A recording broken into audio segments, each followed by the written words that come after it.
Ladies and gentlemen, welcome to the Spring Championship. Sign-ups have indeed begun. Head on over to eso-community.net, scroll down to the bottom, and you will find a big red button. Click it to sign up. You have until the last Sunday of the month. That is the 26th of March. That is the deadline when sign-ups will close. But there have been some rule changes to the format, and we have seen some civilization rebalancing as well, all of which I will discuss in this video. Firstly, the rule change. Currently, the format is the winner of the previous game picks their civilization first, and the loser picks his civilization afterwards, which gives the loser a sort of advantage. They can engineer a matchup that is perhaps more favorable to them. That's staying completely the same. But what is being added is a map veto system, which does definitely have a lot to do with civilizations. Click the button. You can read the full rules here if you want to pause the video or head on over to the site. But in summary, for the shorter series, players will be given one veto each, and in the longer series, 2 vetoes each. And what that means is that they can essentially delete a map from the map pool that they do not want to play. For example, let's say you're up against Bonang or Kanisi, somebody like that, and you see Indonesia. You're not really looking forward to playing against one of those on a big old water map. So you can delete it. Though that's not to say there will not be other water maps in the pool. But you can delete one of them, possibly 2, if it's one of the longer series. But I really like this. It adds a bit more depth to the format, a bit more strategy, certainly when preparing against a particular opponent. If you know what civilizations your opponent likes to play, then you can ban the map that civ would be good on, and then they might have to bring that civilization out on a different map. For example, a civilization like Russia can be quite good on a non-trading post map. So if you ban the non-trading post map, then if your opponent wants to play Russia, they'll have to do that on perhaps a different map. You know, maybe something that does have trading posts, and your opponent might not want to do that necessarily. There might be another civ that they were hoping to play that are good on, trading post maps, such as France. Portugal and Spain, they're pretty good on very, very large trading post maps, such as High Plains, that ATP build. That is to be considered as well, can be banned. Can ban those maps.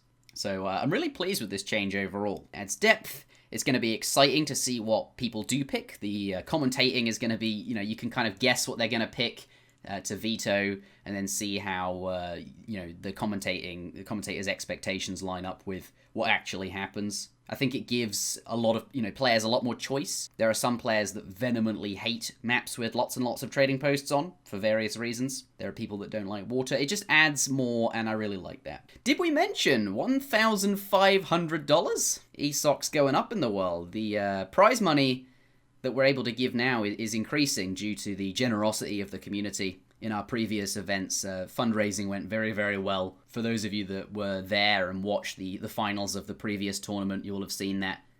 And certainly the 2v2 tournament as well, which, by the way, you can watch all of the games in that tournament, including the finals. They are now up on the ESOC TV YouTube channel. Definitely lots of team game action to check out, which you don't see all that often. 1v1 kind of steals the spotlight from team games, but another whole entirely different realm of Age of Empires 3 to watch and explore there. Now, moving on to the balance changes. This video is not going to be an in-depth discussion on every last detail, all of the implications that each little change has and its tiny effect on every single part. I don't think I'm the man to make that video. This is going to be more me covering what the changes are and what the changes are intended to do. I will start by saying I like the changes, but this is coming from somebody that thinks any change is a good change. I made a post a while back, I think it was in January, so a couple of months ago now, expressing my distaste, shall we say, for the state of the game, or at least the way ESO, Ensemble Studios, kind of left it. I got up to this button here. It says Your Posts. I'll click on it. And a while ago I made, where is it? It's called Advancing to the Colonial Age with a 2-Outpost Wagon Politician. And this is essentially a short essay. There's no need to read it. It's not essential to this video by any means at all. But I took a while writing it. It is essay style because it is something that meant a lot to me. And I don't really talk about a 2-Outpost Wagon Politician at all. That's not what it's about. That was just an interesting title I thought to give it. But really what I'm highlighting is how there are very large aspects of Age of Empires 3, sort of very large areas of the game that just feel like a total missed opportunity, that just aren't used at all.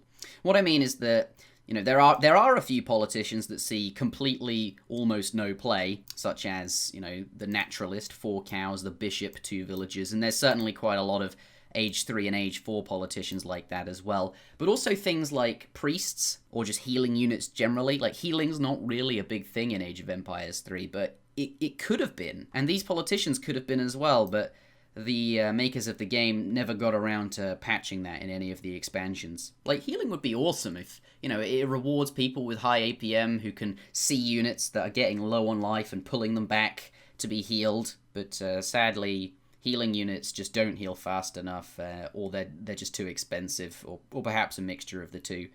Also, units like spies, some mercenaries, the list goes on. So if you're interested in reading what I had to say about that, then there is a link to this in the description. But why I bring it up is because these changes are quite tame. They are very small, very tentative changes. For the most part, there are some really interesting ones in here. But what I'm getting to is that whilst I would like to see some very big, very sweeping changes to the game that change it in a big way, ESOC patch is not really trying to do that. And this is because the current player base, I mean, you watching this video might consider yourself part of the player base, and maybe you are, but I think most people watching this video might think, yeah, I'm part of the player base, but they don't play it very often at all. Really, the people playing Age of Empires 3 every single day are the people that love the game for what it is right now. People who actually play ESOC patch, or even RE patch. So the goal of the patch is to not make big sweeping changes. It wants to make changes that are relatively small, that keep within the spirit of what the game is, that don't change it very much, but do affect the balance in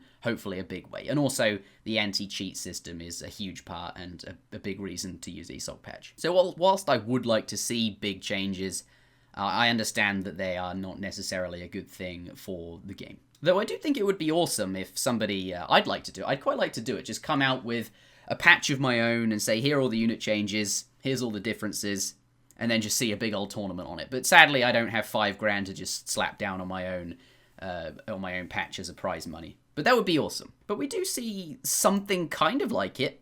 I'll start with the Sioux. Firstly, 4 villagers increasing to 5. A simple change that needs little explanation. Sioux struggle with their economy. They don't have steel traps. This is going to help them out. But what is also going to help them out is the TP change. Now, TPs are another big region of the game that don't really see any play, like I was mentioning on my short essay kind of thing. They've had their HP increased, their aura has been increased, both of which are things that they need. The range has always been quite small, and TPs are really expensive, and they die very quickly, so this is going to help.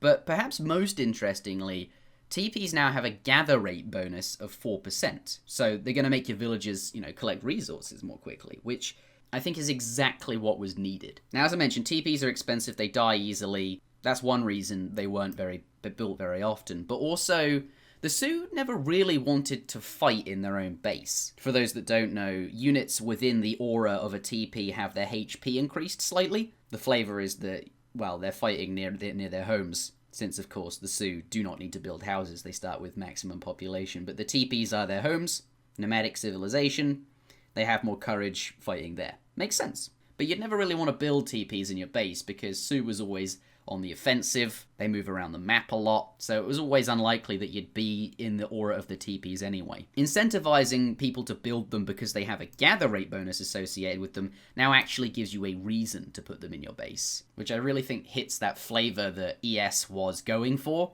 but never really achieved. With the villager change as well, it gives them a bit more economic potential and opens up some alternative playstyles, potentially. At least something for people to explore.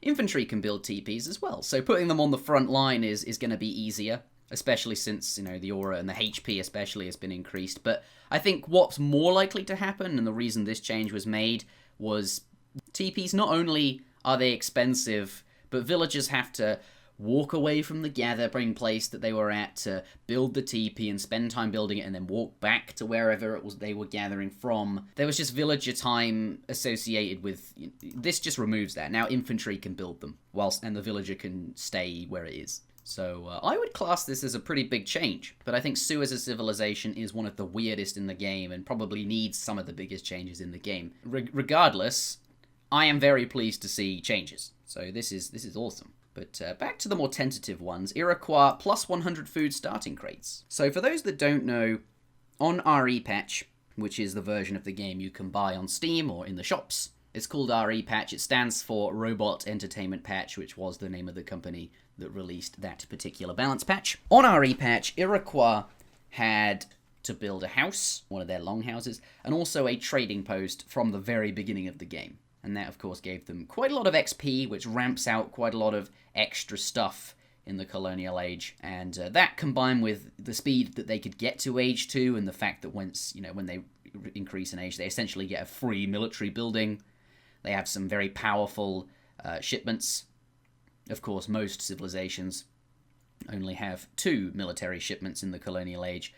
The Iroquois have lots, like 4 or 5, and they also have some really, really good upgrades as well, going into the later portion of the colonial age. Conservative tactics comes to mind, as well as the ordinary unit upgrades. All of these things made Iroquois the strongest civilization, indisputably, in the game. So on EP, which is ESOC patch, the changes made to them essentially prevented them from being able to get a free trading post at the beginning of the game. And this hurts in a big way. It hurts to the point where Iroquois is not really seen anymore. We don't see it in tournaments, certainly. Definitely not as strong as it used to be. So with this particular update to version 3.0, Iroquois now have an extra 100 food, a bit like how France has, an extra 100 food compared to every other civilization. And I like that, because the French and the Iroquois have, actual historical links, at least in real history. I kind of like that 100 food link, but perhaps more importantly, what it does is it just gives them a better jumping off platform from the start of the game. An extra 100 food is going to make their build a bit smoother,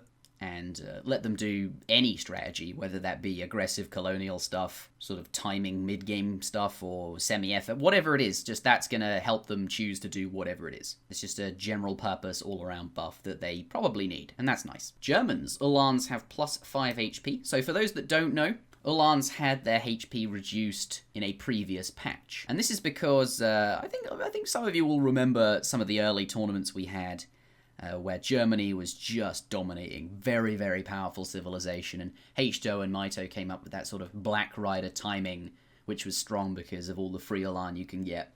And of course, what I think me and Zuta often referred to as the Big Four, the 2 skirmisher shipments, the 2 Ulan shipments. So Ulan had their HP reduced, and the big implication of that is that Uhlans generally just died 1 hit fewer to lots and lots of different types of units. And that really hurt Germany. So here, I think EP just fine-tuning that now. The Cav went from being really strong to not very strong, and now we're just adding a bit more health. I'm not really sure what 5 HP does on the exact maths against all of the different units that we were mentioning, but Goodspeed says, against Hussars at least, they will now take 1 extra hit to die.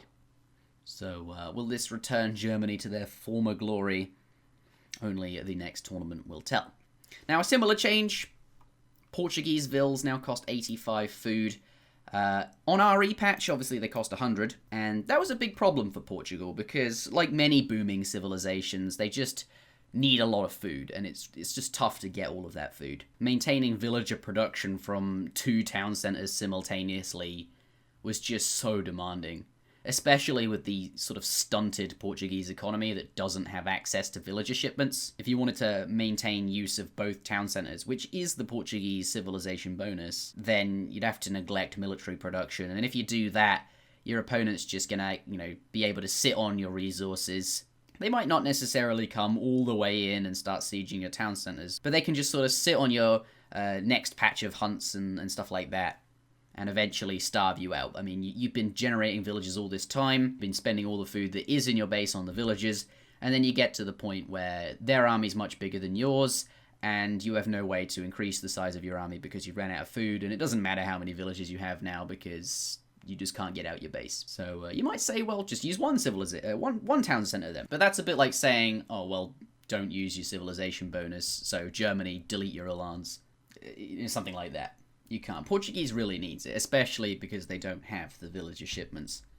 So I believe in one previous patch, Portuguese villagers went from 100 food to 90 food, and then in another patch they went from 90 food to 80 food, and then when they were 80 food, I mean, I might be wrong, it might not have been reduced that way, but certainly what was the case is that Portuguese is considered a very strong, civilization, at least by a community poll that was done.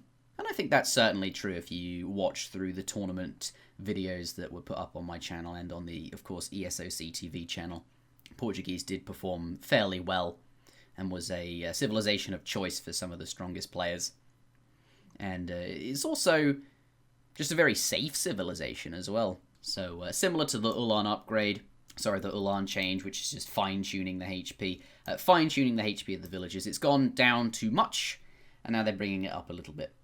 And we'll see how that affects Portuguese going forward. Ottomans. Mosque villager upgrades halved in cost. And this is perhaps a similar upgrade to the Sioux, in the sense that Ottoman's fairly aggressive civilization, and sort of, that's a good thing for Ottoman to do, certainly effective, but trying to open up some more options for them. Ottomans do struggle going into the late game. Their economy isn't so good because, villagers just take so long to train. And yes, they're free, but it still doesn't really compare very well to the fast training villages of other civilizations. The effect here is to kind of help them out in that respect. And Goodspeed also mentions that Ottomans, for those that don't know, Abbas guns did have a range increase. I think the range kicks in as you go through the ages. I think each age you get more range. Or perhaps it was with each upgrade you would get more range as well as, the stats that you would normally get. Either way, there's potential there with the Abbas guns, so some later age sort of gameplay, and that's only helped by the villagers' cost here. Next, Dutch. Bank cost change from 300 wood and 350 food to 350 wood and 300 food. So for those that don't know, on RE patch, of course, banks cost 350 of each resource, and you can build 4 banks unless you send upgrades. On EP, you can make 5 banks, which is 1 extra bank, and they cost just 50 less wood. This change, though, puts the wood back up to what it normally would be, but instead decreases the food by 50 instead. And I think what's going on here is that the wood reduction, once you build 2 banks, let's say you send 700 wood, normally that used to be all the wood you would need for 2 banks. It still is, except it would leave 100 wood left over, which is essentially an extra house. Or perhaps the steel traps upgrade, or a bit of extra wood for some pikemen, or whatever it is, right? It just stretched that 700 wood shipment a bit further, and maybe that was a little bit too good. Still, banks have been reduced in cost, but, the food has been changed instead. Which definitely isn't as effective because you gather food more quickly than wood, and also, in general, you're more likely to have food upgrades than you are any other kind of economic upgrade. It was still good for Dutch, especially since they can make 5 banks now, but not as good as it used to be, bringing them down a little bit in power level. Russians, villages restored. I talk about Russia in my short essay that I mentioned earlier. I compare them to this blue line, and basically what we have here is that the power of Russia, which is the blue line, increases proportionally with the player's skill. You see, it's directly proportional, so as the player is more skilled, they get more powerful with the civilization, until it plateaus, and at a certain skill level, it doesn't matter how much more skill you have, the civ just doesn't get any more powerful. It just kind of plateaus. And I make the argument in this sort of essay that Russia was a popular civilization because you don't necessarily need to be the best player there is, but you can keep up with pretty much anyone who's on a higher skill level than you once you get to that sort of skill threshold. Russia was just a very good civilization, so I'm pleased to see them being nerfed. I think generally it's more interesting. The game of Age of Empires 3 is more fun to watch when the games last longer, and Russia didn't usually make that happen. Finally, French. They've received plus 100 food, and for those of you that don't know, they don't have 200 extra food now. It was in the previous patch that they lost 100 food. France has always had 100 extra food starting crates compared to every other civilization for some reason. It shouldn't really have been there, And France was always, so they took it away as sort of like a balancing consideration. And that seemed like a perfectly fine thing to do. But when you do that, it affects the French build order quite a lot. Like, they don't feel like France anymore. France was always very smooth in the early game, and that Samwise build was nice, and you could get those Cav and those Musks out. Removing that 100 food changes that. It also changes the number of vills you should be aging up with, and it's just different. It doesn't feel like France, and the idea of the patch was not really to change the flavor or change the feel of a Civ. It was more to just balance them. So they added it back. That 100 food feels... What I'm saying is, because it was taken away, that's the only way to find out that actually I want it there after all. As a balancing consideration though, CDB, Carrera de Bois, have been increased from 120 food to 125 food. So this is a slight food increase. So they do lose food over time, though it's not really that much, but it will affect them more in the early game because that Samwise build was always very tight. If you wanted to get 5 Cav out and get some Musketeers out and get the market up early with Hunting Dog, Steel Trap, and do people get a trading post? I don't remember. But like, if you want to do all of these things nice and quickly, and it was always a very tight build, so the extra cost of the CDB will make that still a bit more tough, which was, I suppose, the original aim of removing the 100 food they start with, but it's not as bad for them. Again, overall, I like the changes. I'm looking forward to the next tournament.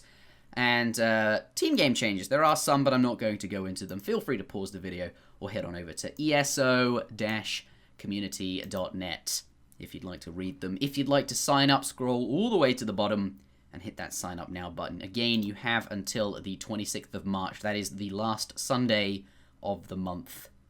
See you then.